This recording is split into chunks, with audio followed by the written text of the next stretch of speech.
नमस्कार। मेरे सर कौशिक भाई पारेख ने ये जो वैदिक मैथ्स हमको सिखाया है उसको आपके साथ शेयर करने का आज 19वां दिन। आज तक हमने मतलब 2-3 दिनों से हम जो देख रहे हैं उस निखिलम सूत्र का आधार उपाधार का यूज करके जो हम मल्टीप्लीकेशन कर रहे हैं उसको आगे बढ़ाते हैं। कल जो किया था वैसे ही सम, लेकिन उसमें कुछ और विशिष्ट बातें हमको देखनी है, समझनी है, वो देखते हैं। समझ लें 77 का 9988 के साथ मल्टीप्लाई करना है। तो फ्रेंड्स अब तक हमने देखा था कि इस दोनों जगह पे सेम नंबर ऑफ डिजिट थे, 98 इंटू 95 या 103 इंटू 105 या समथिंग हम 998 इंटू 993 या कुछ ना कुछ, मतलब हमारा जो बेस है 10,000 या 20-30 उसके सेम नंबर ऑफ, या 2 डिजिट थे तो दोनों 2 डिजिट थे, या 2 डिजिट 3 डिजिट, मतलब वो नजदीक में थे। ओके, यहां पे हम देखने जाए तो ये एकदम दूर है 77 और 9,988। तो हम दोनों को सेम नंबर ऑफ डिजिट में कन्वर्ट करना हो तो यहाँ पे दो जीरो लगा दे। अभी फ्रेंड्स बड़ा वाला जो नंबर होता है मतलब 9,988 उसका बेस क्या हो सकता है 10,000। तो हम दोनों का बेस 10,000 लेंगे। ओके, तो दोनों का बेस अगर हम 10,000 ले तो 10,000 minus 77 all from 9 last from 10, उसका हम डिफरेंस ढूंढेंगे। तो 10 में से 7 गए तो 3, 9 में से 7 गए तो 2, 9 में से 0 गए तो 9, 9 में से 0 गए तो 9। इसको अगर हम 10,000 में से उसका डिफरेंस देखें तो ऑल फ्रॉम 9 लास्ट फ्रॉम 10, 10 में से 8 गए तो 2, 9 में से 8 गए तो 1, 9 में से 9 गए तो 0, 9 में से 9 गए तो 0। ओके, अभी फ्रेंड्स जब इस तरह से कंडीशन हो तब 0 लगाकर बड़े वाले का बेस है वो लेकर, या जो हमको इजी रहे वैसा बेस लेकर हम काम कर सकते हैं। अभी जो हम आगे कर रहे थे वैसे इन दोनों का मल्टीप्लाई करें। 12 इंटू 3, 12 3 सार 36 का 6, 3 कैरी, 12 2 सार 24, 24 एंड 3 27 का 7, 2 कैरी, 12 9 सार 108, 108 एंड 2 110, 110 का 0 11 कैरी, 12 9 सार 108, 108 एंड 11 119। ओके, यहां पे 77 में से 12 को सब्ट्रैक्ट करो या 9,988 में से 9,923 को सब्ट्रैक्ट करो, दोनों में सेम आंसर आएगा। तो 77 में से अगर 2 को सब्ट्रैक्ट करें तो वो इजी रहेगा। 7 में से 2 गए तो 5, 7 में से 1 गए तो 6, 6 5 है। बेस लिया है 10,000 का, 10,000 में 4 जीरो होते हैं, इसलिए हम राइट हैंड साइड में मीन्स यहां पे 4 डिजिट रखेंगे, मीन्स 9076 रखेंगे। इस 11 को हम कैरी फॉरवर्ड करेंगे नेक्स्ट में, मीन्स लेफ्ट हैंड साइड में।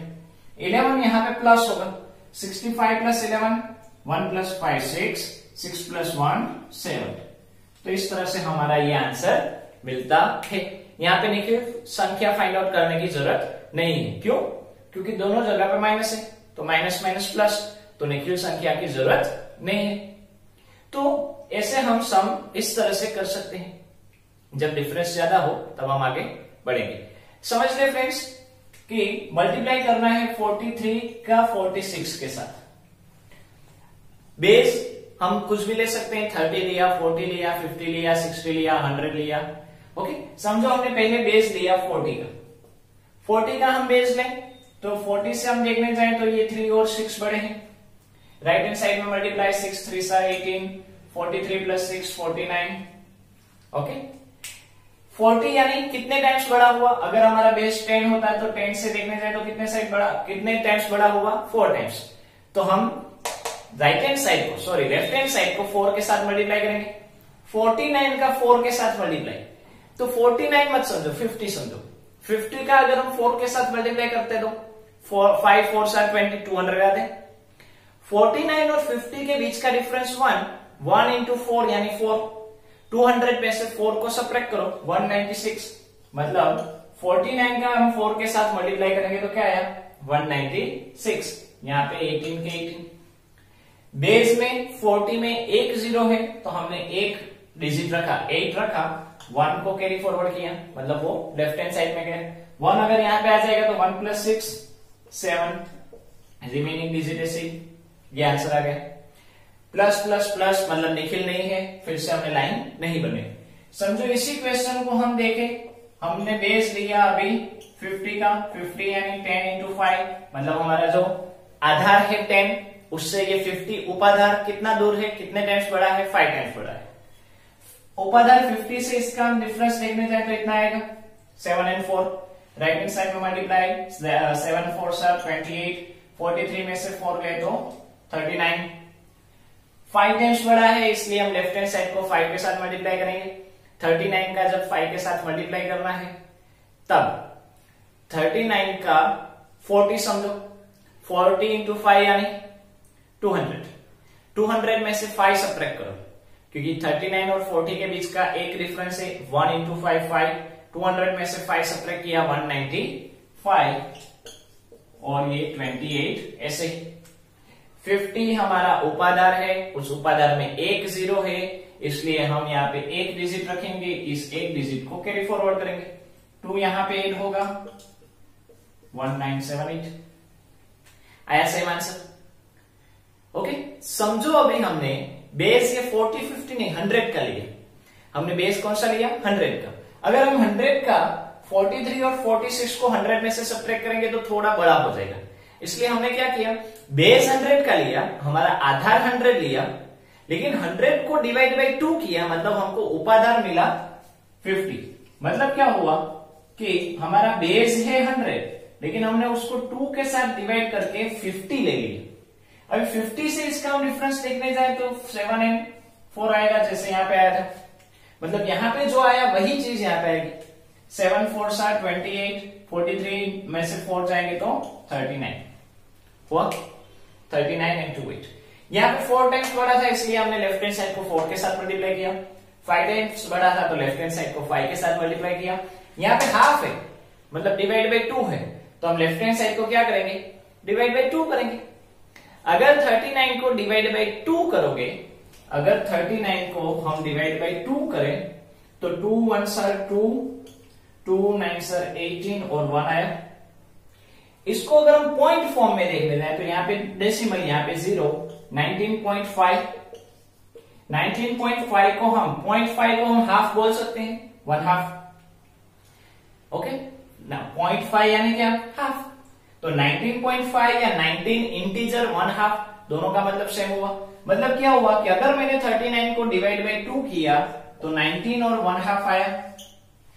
ओके फ्रेंड्स, ये हमको देखना है कि जब इस तरह से डिवाइड में आंसर आए तब क्या करने का। ओके, कल हमने देखे थे उसमें ऐसा क्वेश्चन नहीं था, लेकिन जब हम जनरल फॉर्म में देखने जाएंगे तब आपको ऐसा क्वेश्चन कई बार आ सकता है। तब आपको इस तरह से 1/2 या 1/4 या 1/8 जो कुछ भी है वो रख देना है। और यहां पे हम देखने जाएं तो हमने समझो यहाँ पे पॉइंट नहीं लगाना है, ये हमने 1 का 1 रखा। अभी आप इसको मिक्स फ्रैक्शन में करो तो आप इसको इस तरह से लिख सकते हो, ये 19 के 19 डिवाइड किसके साथ किया 2, वो डिनोमिनेटर में, और रिमाइंडर 1 है वो ऊपर।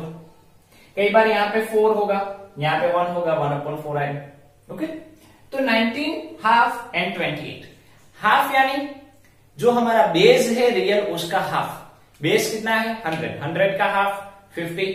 ये जो हमने लिया है वो ये 50 को, मतलब ये हाफ को हम राइट हैंड साइड में मूव करेंगे, मतलब ये हाफ 50 यहां पे ऐड होगा, वो हो जाएगा 78। इसका प्लस करना है। ओके, हमारा बेस कितना है 100, 100 में 2 जीरो है इसलिए यहां पे 2 डिजिट होने चाहिए, 2 डिजिट है इसलिए यही हमारा आंसर आ गया। तीनों का आंसर सेम। जब हमने 40 को बेस लिया, 50 को बेस लिया और 100 को बेस लिया, तो जब आप फ्रेंड्स 100 का बेस ले रहे हो तब आप उसको डिवाइड बाई 2 कर रहे हो। तो डिवाइड बाई 2 जब आपने किया तब उसका आंसर इस तरह से जब पॉइंट में आए तब उसको राइट हैंड साइड में कैरी फॉरवर्ड के फॉर्म में कन्वर्ट, मतलब लिखना है। याद रखना है यहां पे कैरी फॉरवर्ड 2 था तो हमने 2 को ही लिया। यहां पे हाफ यानी 100 का हाफ यानी 50 को कैरी फॉरवर्ड लेना है। समझो यहाँ पे 1/4 होता तो 100 का 1/4 25, तो हम यहाँ पे क्या ऐड कर दे 25 ऐड कर दे। समझो यहाँ पे 1/5 होता तो 100 का 5th पार्ट 20, तो यहाँ पे हम 20 को ऐड कर दे। तो वो आपको देखना है। एक ऐसा ही क्वेश्चन लेते हैं, समझ लें 249 का 246 के साथ मल्टीप्लाई करना है। तो फ्रेंड्स यहाँ पे 249 246, तो हम 200 का भी बेस ले सकते हैं, 300 का बेस ले सकते हैं, 250 का बेस ले सकते हैं, 500 का बेस ले सकते हैं, 1000 का बेस ले सकते हैं। समझो हमने 200 का बेस लिया, तो 200 से हम डिफरेंस देखने जाएंगे तो ये 49 और 46, तो 49 और 46 खुद में ही बड़े डिजिट हैं। उसका मल्टीप्लीकेशन हम राइट हैंड साइड का करें तो वो खुद ही बड़ा हो जाएगा, उसके बजाय तो हम इसका डायरेक्ट मल्टीप्लाई करें तो वो इजी रहता है। तो 200 नहीं, हमने समझो 300 का बेस लिया, तो अगर हमने 300 का बेस लेंगे तो ये 300 में से इसका डिफरेंस देखने जाए तो इतना आएगा, तो ये भी बड़े डिजिट है, बड़े डिजिट है। तो हमने क्या किया, हमने दोनों के बीच की यानी 250 का बेस लिया। कितने का बेस लिया? 250 का। अभी 250 का बेस लेंगे तो ये 1 और 4 आएगा। अभी जो हम करते हैं भाई 1 इंटू 4 249 में से 4 गए तो 245। अभी फ्रेंड्स 250 है, वो अगर हम उसका मल्टीप्लाई देखने जाएंगे तो वो थोड़ा बड़ा हो जाएगा, इसलिए हमने उसको थोड़े से ट्रांसफर किया, मतलब थोड़ा सा अलग फॉर्म में अगर इसको हम लिखे तो 250 यानी 1000 डिवाइड बाई 4 हो सकता है। 250 यानी 1000 डिवाइड बाई 4। 250 को मत देखो, 25 को देखो, 25 यानी 100 डिवाइड बाई 4, ये 0 के 0 लगा दिए। मतलब क्या हुआ कि हमारा रियल बेस हुआ 1000, उसको अगर हम 4 के साथ डिवाइड करें तो 250 मिल जाता है, जैसे हमने आगे किया था। रियल बेस था 100, 2 के साथ डिवाइड किया, हमने 50 के साथ उसका डिफरेंस लिया था। तो यहां पे हमने डिफरेंस लिया 250 के साथ, तो ये हमारा उपाधार हुआ और 1000 हमारा क्या हुआ? बेस हुआ, आधार हुआ। तो यहां से हम देखने जाए तो आगे जब डिवाइड बाई 2 थे तो हमने लेफ्ट हैंड साइड को 2 के साथ डिवाइड किया, यहाँ पे डिवाइड बाई 4 है तो लेफ्ट हैंड साइड को हम अभी किसके साथ डिवाइड करेंगे? 4 के साथ।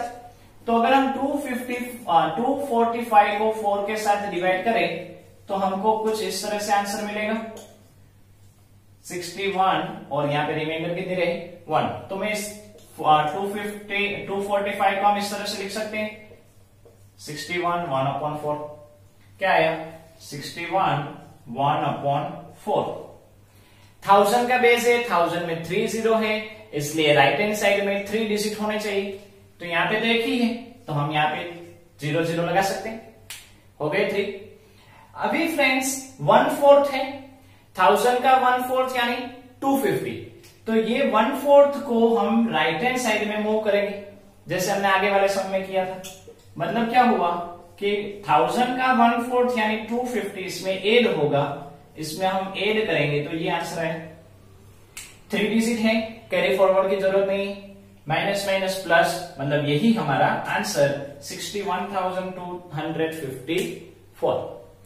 तो फ्रेंड्स आपको समझ में आ चुका है कि जब इस तरह से डिवाइड में कोई डिजिट आए, मतलब पॉइंट में आंसर आए, तब आपको हमारे ये निखिलम मेथड का आधार उपाधार का यूज करके किस तरह से आगे बढ़ना है। फिर से 1/4 है, 1/4 किसका? हमारा जो रियल बेस है उसका। 1000 का 1/4 250, उस 250 को राइट हैंड साइड में जो हमने 1 इंटू 4 उसका जो मल्टीप्लाई किया है उस साइड में ऐड करना है। 250 को ऐड किया तो 254 और 61 के 61, नो कैरी फॉरवर्ड, तो हमारा ये आंसर आ गया। फ्रेंड्स ज्यादा प्रैक्टिस के लिए आपको यहां पे थोड़े से सम फोटो फॉर्मेट में रख रहा हूं, आप उसका स्टडी करना। आज यहां तक रखते हैं, फिर कल मिलेंगे। जय हिंद, जय भारत, वंदे मातरम।